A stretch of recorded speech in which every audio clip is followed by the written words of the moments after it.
Hi everyone, welcome to Honey Drops Tarot.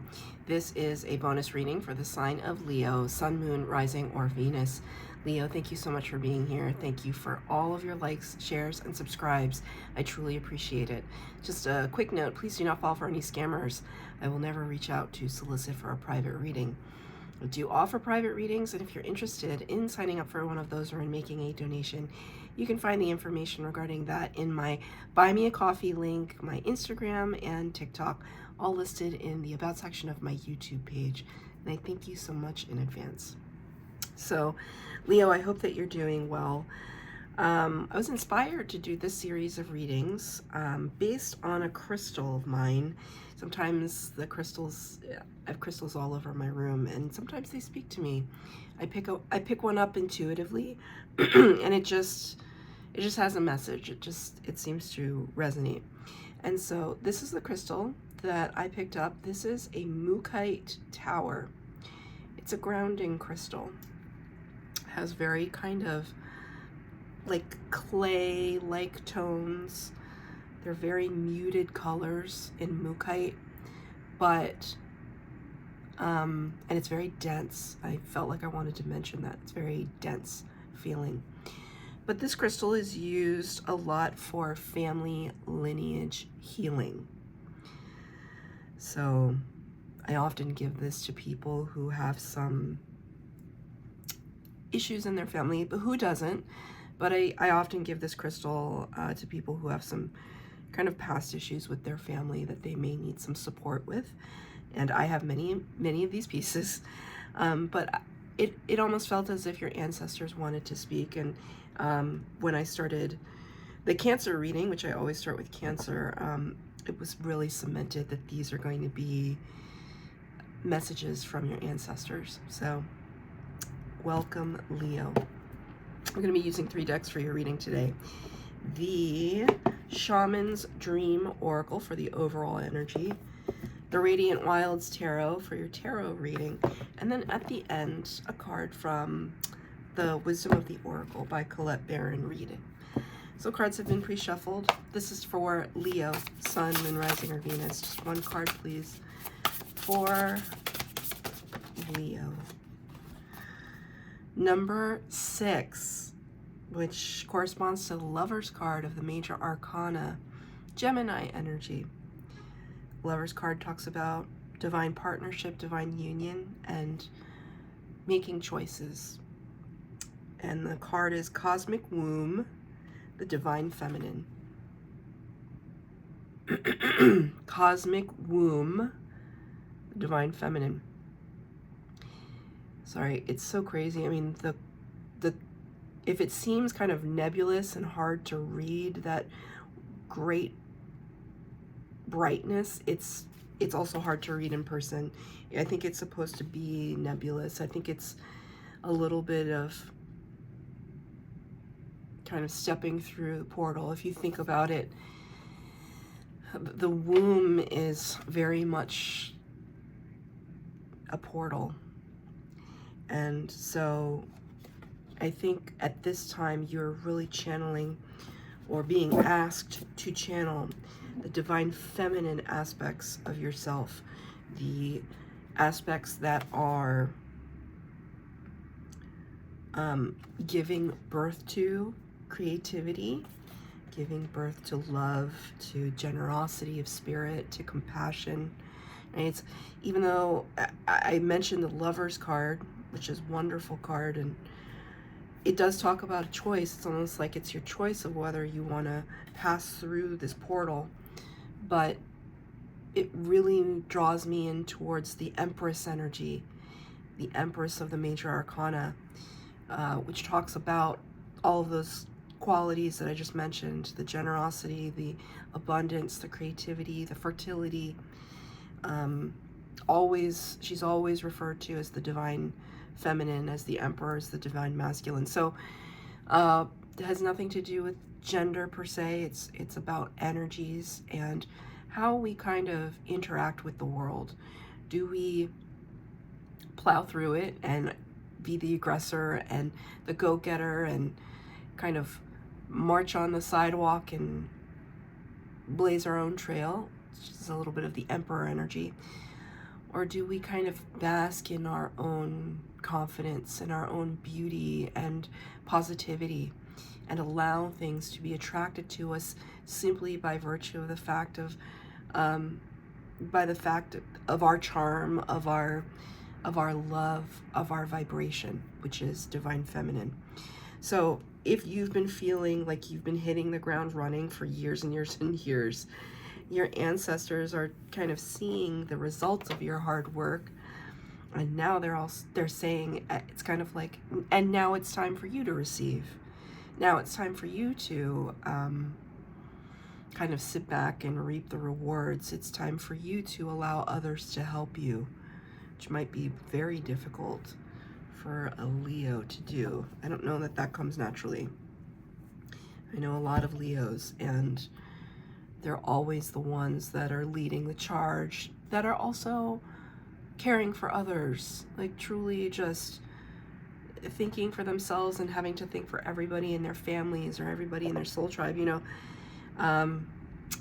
I went out with a bunch of friends yesterday for a friend's birthday, and Leo sitting beside me who's like my sister basically. I don't even know how many of us. There were 7 of us at the table.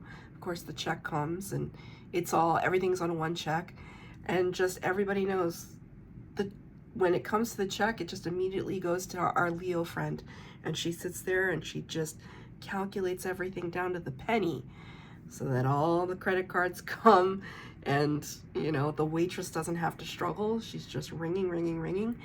But I was thinking about that just now because that's my Leo friend, right? Like she's always kind of taking care of the group, and all of us at the table are perfectly capable of taking care of the group in one way or another, and in one way or another we probably did.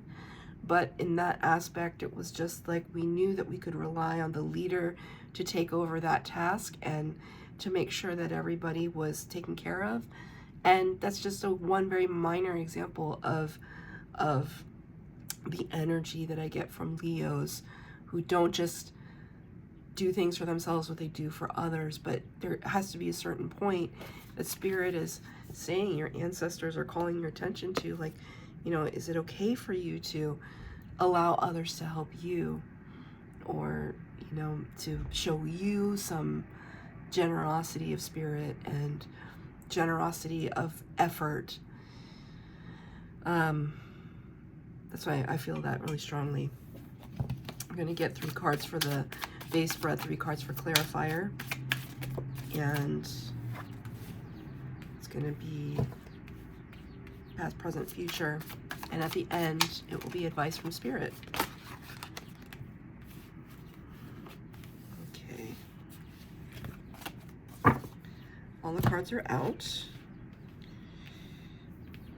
6 cards down, you only got 2 in the upright, which is it's neither good nor bad. It's just, when the cards are in reverse, it's just an indication to me on how to read the card. So we're going to start with the past energy, 6 of Wands in reverse. 6 of Wands in the upright usually talks about this victory, public recognition, star power, fame, fortune, that kind of thing, being the center of attention, being lauded, heralded, applauded for your accomplishments, for your I see this energy here, you know, obviously I feel like this would be your energy, this light radiating out from you. But it's interesting that sometimes when we ourselves are the light, the light is shining out towards everybody else, but then we can't see it because we're just constantly shining it. So there's something to that. It's almost as if your batteries ran out. You had your torch on for everyone else, and now it's dim. And it's tough because this is the past energy, but it's tough because you're used to running at a certain spirit, use the word octane, like gasoline, octane, horsepower, something like that. You're used to running at a very high octane, and you've had to really tone it down a lot. I think because I feel as though the Leos that I'm talking to have just been giving a lot. And you were happy to give. I don't want to make it seem like you're some resentful Betty or whatever, that you're just sitting here griping about it, but I think that it's like catching up with you. I think it's just taxing. It's clarified by another 6 of Swords in the reverse. This double 6. I'm sorry. That's triple 6. 666, which I want to point out, for me, that has nothing to do with the devil. 6s are all about that kind of moving forward energy. But you may see 666 on like a billboard, a phone number, a license plate. It's an acknowledgement. Acknowledge that your ancestors are with you when you see those numbers.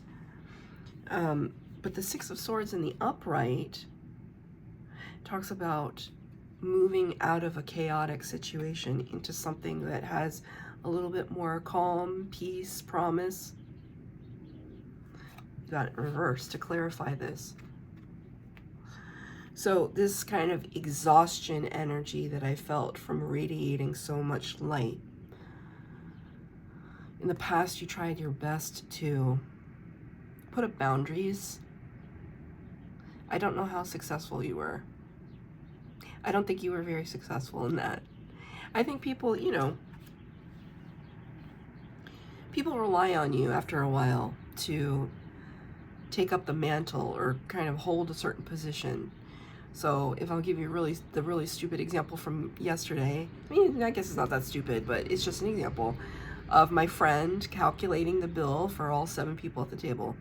If she had just said, I don't feel like doing it tonight, honey, you can do it, I'd be like, no, don't make me. I'm not good at math. It's one of these things where we all just knew instinctively. It was just like, pass the bill to this friend. We knew she was going to take care of it. And I think to a certain extent, she likes to be needed. Who doesn't like to be needed? But if for some reason she had just said, put up some boundaries and said, I don't feel like doing it tonight, someone else would have had to pick up. And it's that kind of negotiation with yourself. Every time somebody puts you to task, are you able to assert yourself enough to understand that you need to put up boundaries? It's not going to be with everything, but I feel this very strongly. Like maybe your family is putting a lot of responsibility on you because at the time that I'm doing this reading, there's lots of holidays and celebrations and parties and blah, blah, blah coming up. And you might be feeling like pressure to have to lead the charge. And so anytime somebody puts another thing on your plate, you're constantly fighting the battle, right? Of can I just walk away from this and leave it up to somebody else? Because it feels a little chaotic in this energy. So this is the past energy. So I feel like there's a deficit here in the past. Other people might not see that, but you have very high standards. And so you might feel the deficit. Like, I was out here planning, leading, doing for everybody else, and then everything that I wanted to accomplish, none of it got done. And it could have been just like, I wanted to finish that book.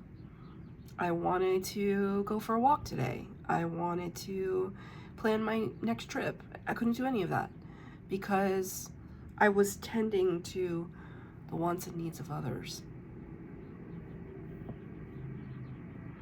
So I feel there's a little bit of a deficit here in the past. in the present energy, the Four of Swords in reverse. Yeah, still not getting any rest. No rest for the weary. Four of Swords in the upright talks about recuperation. Rest, recuperation, recovery. See, she almost looks like she has a swimsuit on in the middle of a desert. That's interesting. I never read it like that before. She has a swimsuit on in the middle of a desert.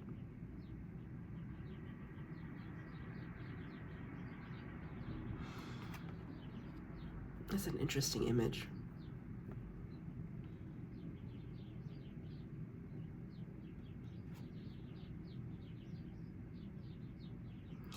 You know, it's almost like with her hand extended like that, it's almost like I can't swim, but like when you do this stroke, it's almost like this level of exhaustion is so tedious, and yet even in your sleep, just one more stroke, just one more. Right? But this card is in reverse, so you haven't even gotten to that point yet, because you're swimming in the desert. You're swimming in the desert. There's a little bit of pride with this one, this card, I feel. A little bit of like, yeah, I can swim in the desert. I can do anything. Far be it from me to underestimate you. However, it does show me that in the present moment, you're still moving 100 miles an hour. Page of Wands to clarify that. Because ultimately, you know, I see these three kind of, it's almost like transmission, sound waves, you know, like that would be like the symbol on your iPhone or something to represent. What is that, like a symbol for an app? I don't even know. Maybe, what symbol would that be? Telecom or Spotify. I don't know. I don't have Spotify. I don't know what their symbol is. But anyway, you know what I mean. It's like a symbol for something that transmits. And so it's almost like this card, Page of Wands, talks about bold steps forward. It's beginner's mind. It's like we're gearing ourselves up for some kind of new endeavor, but we're at the very, very beginning. So there's a part of you that's like, tired? Who's tired? Don't tell me I'm tired. I'm fine. I'm about to start something new. What are you talking about, tired? I'm going to keep going.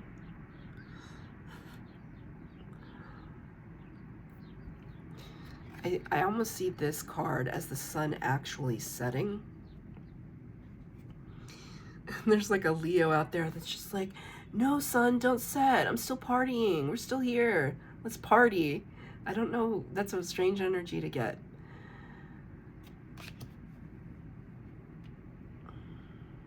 I feel like it's a little bit of facade, though. Like you want everybody to see you as this tornado of energy, when in reality what you need is like just some peace and quiet. I'm gonna get a clarifier for that. I have a clarifier for Page of Wands, Four of Swords. Please, Spirit. And it's almost like your ancestor saying, like, you're gonna burn out. We don't want you to burn out. Yeah, Page of Cups. This is it's almost like, this is our heartfelt message to you with love. We want you to embrace our Page of Cups, our little, oh, okay. You know what I just heard? Okay, I did hear the word sorry. This can be a card of apology, but it's not quite what they mean. It's almost like there's some tradition in your family lineage of this kind of work ethic, or this kind of ethic, where people in your family are just very active, or they just have established that they don't rest on their laurels, they don't give up, they're constantly in an upward trajectory at all costs. And it's almost like they're saying, not that they're sorry, but that they're saying it's okay to embrace other things. Like, yes, this is your energy, Leo, with the wands, it's fiery, but they're saying, you know, sometimes it's okay to balance that out with a little bit of water, to temper that fire every once in a while, because the heart space needs to be nurtured.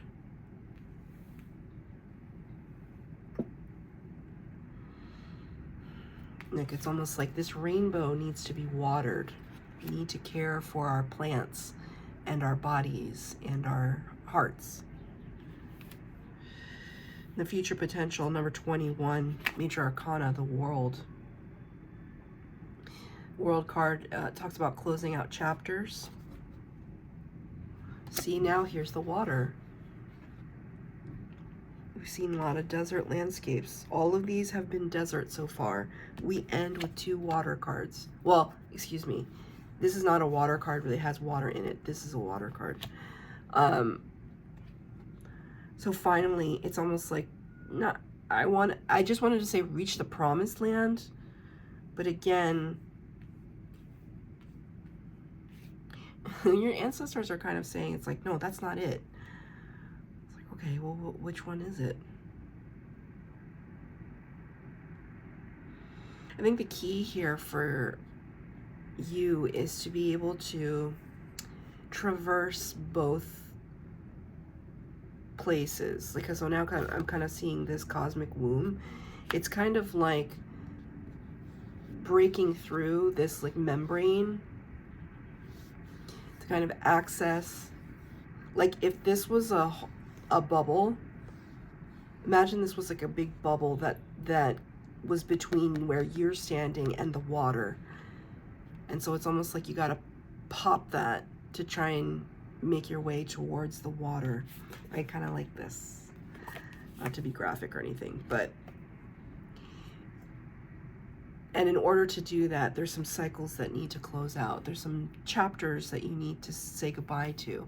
And it could be this one having to do with this legacy of your family, just like nose to the grindstone, 24/7, 365, and not building in place and space for rest. 5 of Cups in reverse. 5 of Cups can talk about depression, sadness, spilled milk, things being kind of forlorn and lost. But you got this card in reverse. It's kind of like there's healing with this. It's so dynamic in terms of color too. 5s are very difficult numbers. They talk about transition. And I feel like with this energy, there's some healing that you're going to be doing regarding the closing of this chapter. It's almost like by going through the cosmic womb, you're going to be closing that chapter, because it's like being born again, but on a spiritual cosmic level. It's interesting. Let me get a final card from Spirit, from the Wisdom of the Oracle. Thank you.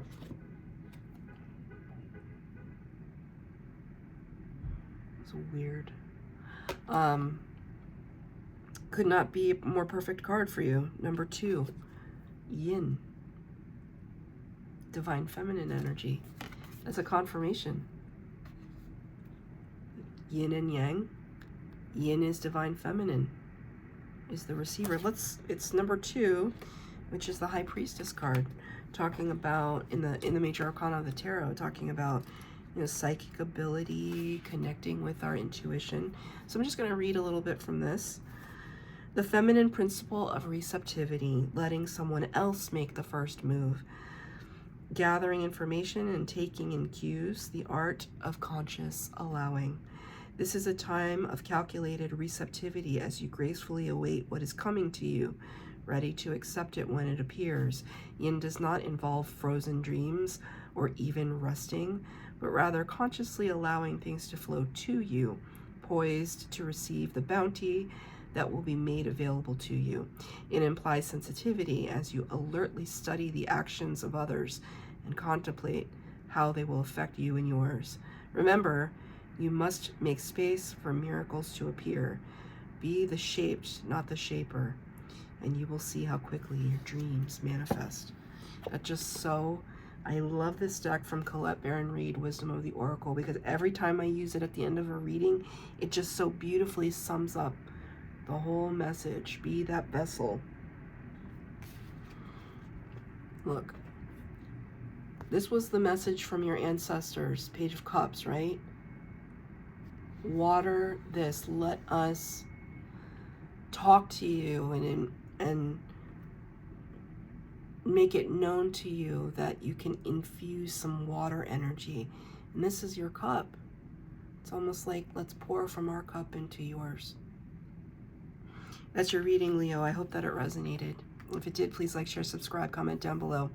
Please hit the bell notification to be updated as to when I post new readings. Thank you, Leo.